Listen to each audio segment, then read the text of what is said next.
Olá! Hoje eu irei contar para vocês a história de Elisa, uma linda noiva que estava sonhando com o belíssimo dia do seu casamento. Porém, Elisa acordou, mas não abriu os olhos imediatamente. Sentia o cheiro inconfundível de gardênias e cera de vela queimada, misturado com o odor acre de terra úmida. Quando finalmente olhou ao redor, não estava na nave da igreja de São Bartolomeu, nem no banco de trás do carro antigo que seu pai alugara. Ela estava em uma clareira sem fim, onde o céu não era azul nem negro, mas um cinza perolado, como o interior de uma ostra. O chão era coberto por uma grama pálida que não fazia barulho sob seus pés descalços. Mas o que parou a respiração de Elisa foi a companhia. Elas estavam por toda parte, centenas, talvez milhares. Mulheres vestidas de branco, algumas usavam rendas pesadas e amareladas do século XIX, outras sedas minimalistas dos anos 20 e algumas vestidos modernos de tule sintético. Todas permaneciam imóveis como estátuas de sal, com os rostos cobertos por véus. Não havia som de choro, apenas um sussurro do vento brincando com as caudas intermináveis dos vestidos, criando um mar de tecido que ondulava em silêncio. Onde está o Lucas? Elisa perguntou, sua voz saindo como um grito abafado por algodão. Uma figura se destacou na multidão, diferente das outras. Ela não usava véu, seu rosto era antigo, marcado por linhas que pareciam leitos de rios secos, e seus olhos eram totalmente brancos. Ela carregava uma tesoura de prata pendurada na cintura. Lucas não pode ouvir você, criança, disse a mulher. Sua voz soava como folhas secas sendo pisadas. Ele pertence ao tempo do sol. Aqui é o Vale dos Ventos Pendentes, o lugar da espera. Espera pelo quê? Elisa apertou o buquê de rosas brancas contra o peito. As flores estavam frescas, brilhando com gotas de orvalho que pareciam lágrimas. Pelo sim, que nunca foi dito, respondeu a guardiã, caminhando lentamente entre as noivas estáticas.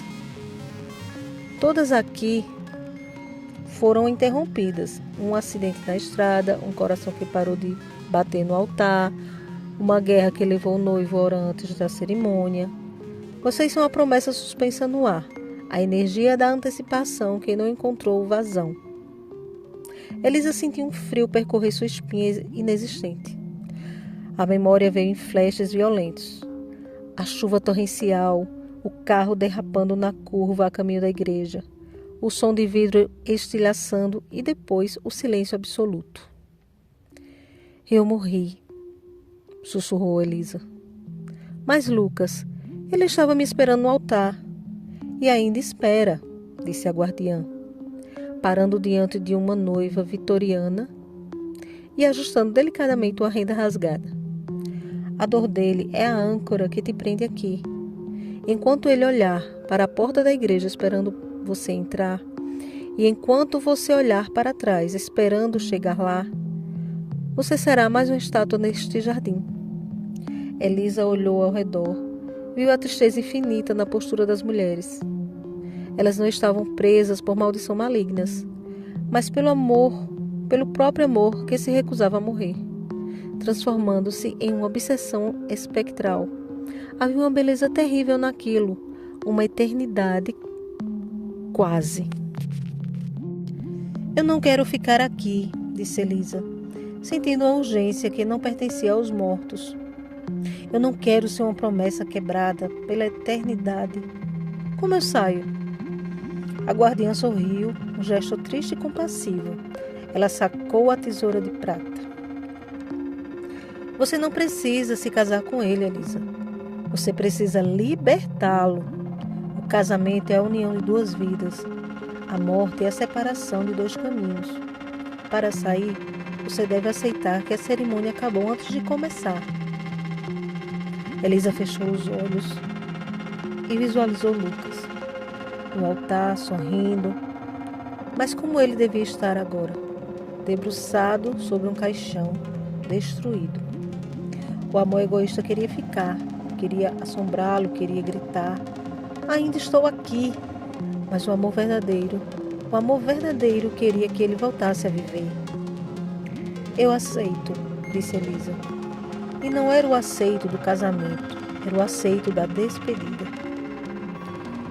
Eu o liberto de nossa promessa, que ele ame outra vez. Com mãos trêmulas, Elisa levantou o próprio véu.